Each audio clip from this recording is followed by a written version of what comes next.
வணக்கம். நான் உங்கள் மோகனா.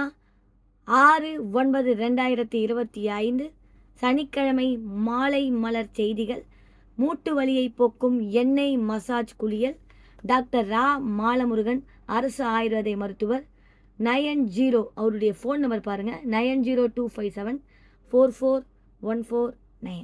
இந்த பாருங்க.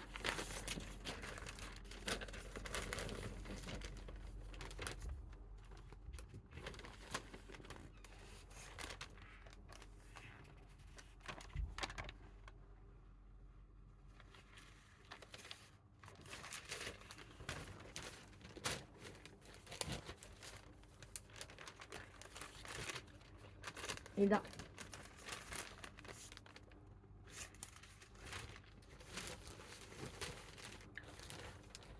தினமும் எண்ணெய் தேய்த்து குளியுங்கள். இப்போ இருக்கிற இயந்திர கதியான வாழ்க்கை முறைக்கு தினமும் எண்ணெய் தேய்த்து குளிப்பது என்பது சாத்தியமான ஆமாம் என்று கேட்க தோன்றுகிறதா? அதாவது இங்கே பாருங்கள், எண்ணெய் தேய்த்து குளிக்கிறதுல இது சத்தியமான உணவா என்று தோன்றுது. இதன் விளைவு பெருகி வரும் மூட்டு வலி, கழுத்து வலி, இடுப்பு வலி நோய்களின் எண்ணிக்கையே சான்று. ஆம், தினமும் எண்ணெய் தேய்த்து குளிப்பதினால் எலும்பு தேய்மானம் தவிர்க்கப்படும். இப்படி ஒரு இயந்திரமோ அல்லது வாகனமோ உராய்வு இல்லாமல் இயல்பாக இயங்க எண்ணெய் பசை மற்றும் பிசுபிசுப்பு தன்மை தேவைப்படுகிறதோ அதேபோல் உடலில் உள்ள எலும்பு மூட்டுக்கள் உராய்வு இல்லாமல் செயல்பட எண்ணெய் தேய்த்து குளிக்க வேண்டும். நம் முன்னோர்கள் தினமும் எண்ணெய் தேய்த்து குளித்து வந்தார்கள். ஆனால் எலும்பு தேய்மானம் இல்லாமல் வாழ்ந்து வந்தார்கள். இதைத்தான் சனியின் நீராடு என்று ஆத்திச்சூடியில் அவ்வை பாட்டி கூறியுள்ளார்.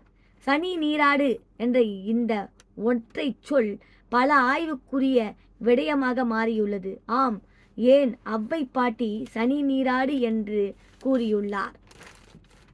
சனிக்கிழமை குளிக்க சொல்கிறாரே அல்லது சனிக்கிழமையில் மட்டும் எண்ணெய் தேய்த்து குளிக்க சொல்கிறாரே என்று ஆய்வு செய்யும் போது பல விளக்கங்கள் கிடைக்கின்றன. அவற்றில் ஒரு விளக்க உரை ஆயுர்வேத மருத்துவத்துறைக்கு இணையாக இருக்கின்றது. ஆயுர்வேதத்தில் தினமும் எண்ணெய் தேய்த்து குளியுங்கள் என கூறப்படுகிறது. அவ்வையே சனி நீராடு என்கிறார். அவ்வை சொல்வதும் ஆயுர்வேதம் சொல்வதும் சரிதான். எள் என்ற தானியத்தின் அதிபதி சனி கிரகம். அதிலிருந்து எடுக்கப்படும் எள் எண்ணெய், அதாவது நல்லெண்ணெயை தேய்த்து நீராட வேண்டும் என்பதைத்தான் சனி நீராடு என்று அவ்வை கூறியுள்ளார். சில சான்றோர்களின் கருத்து இவ்வாறு அணுகினால் அவ்வை சொல்வதைத்தான் ஆயுர்வேதமும் தினமும் நல்லெண்ணெயை தேய்த்து நாம் குளிக்க வேண்டும் என்று கூறுகிறது என்பது புலப்படும். எண்ணெய் தேய்த்து குளித்தலை தற்போது மசாஜ் என்று அனைவரும் அழைக்கின்றனர். மேசோ என்ற கிரேக்க மொழி வார்த்தைக்கு தொடுதல், தடவுதல் என்று பெயர். இதிலிருந்து மசாஜ் என்ற பெயர் வந்துள்ளது. ஆயுர்வேதத்தில் இதற்கு அபாயங்கம் என்று பெயர். அப் என்றால் தேய்த்தல், தடவுதல் என்று பொருள். உலகமெங்கும் இந்த பாருங்க, தடவுதல் என்று பெயர். உலகெங்கும் எண்ணெய் தேய்ப்பதையே அபாயம் என்று அழைக்கப்படுகிறது. சித்த மருத்துவத்துறையில் தொக்கணம் என்று அழைக்கப்படுகிறது. தொக்கு என்றால் தசை, அணம் என்றால் அணைத்தல், அசைத்தல் என்று பொருள்படும். ஆயுர்வேத மருத்துவத்துறையை பொறுத்தவரையில் 2 வகையில் அபாயங்கம் என்ற எண்ணெய் தேய்த்தல் முறையை மேற்கொள்ளப்படுகிறது. ஒன்று, நோய் வராமல் தடுக்க தினமும் காலையில் எண்ணெய் தேய்த்து குளிக்கும் முறை. மற்றொன்று, நோயை குணமாக்க சிகிச்சை மசாஜ். இவ்வகை மசாஜ் மருத்துவரின் ஆலோசனையுடன் பல மூலிகை மருந்துகளை கொண்டு செறிவூட்டப்பட்ட எண்ணெய்களை கொண்டு செய்யப்படும் சிகிச்சை முறையாகும். தற்போது நட்சத்திர விடுதிகளில் ஆயுர்வேத மசாஜ் என்ற பெயரில் மசாஜ் மேற்கொள்ளப்படுகிறது. நோயை குணமாக்கும் ரீதியில் மேற்கொள்ளப்படும் மசாஜ் மருத்துவர் இல்லாமல் மேற்கொள்ளுங்கள். நல்லதல்ல. ஆனால் நோய் வராமல் தடுக்க எண்ணெய் தேய்த்து குளிக்க வேண்டுமெனில் மருத்துவரின் ஆலோசனை தேவையில்லை, அவசியமில்லை.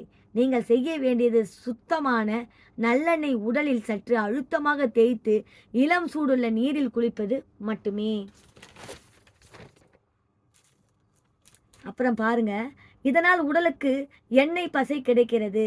மூட்டுக்கள் எளிதாக இயங்க வழிவகை செய்கிறது. மூட்டு வலி ஏற்படாது, உடல் இலகுவாக இருக்கும். கைகளும் கால்களும் பலம் பெற்றதாக விளங்கும். தோல் வனப்புடன் காணப்படும். தோல் நோய் அவ்வளவு எளிதில் அணுகாது.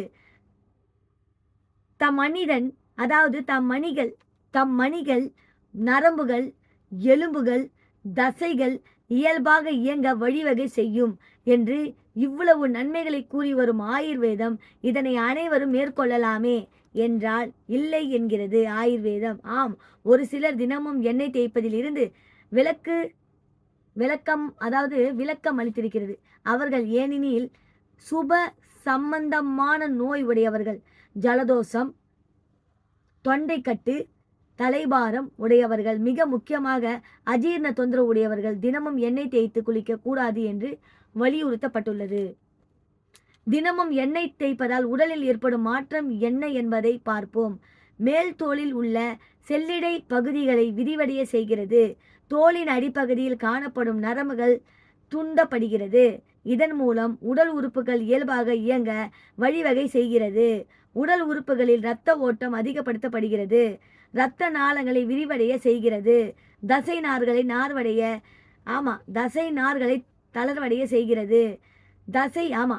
நரம்புகள் தளர்ச்சி அடைவதை தடை செய்கிறது. உடலின் தட்பவெப்பம் சமச்சீராக வைக்கப்படுகிறது.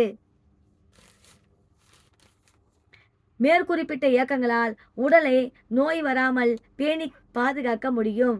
சரி, இனிமேல் நானும் தினமும் எண்ணெய் தேய்த்து குளிக்கலாம்.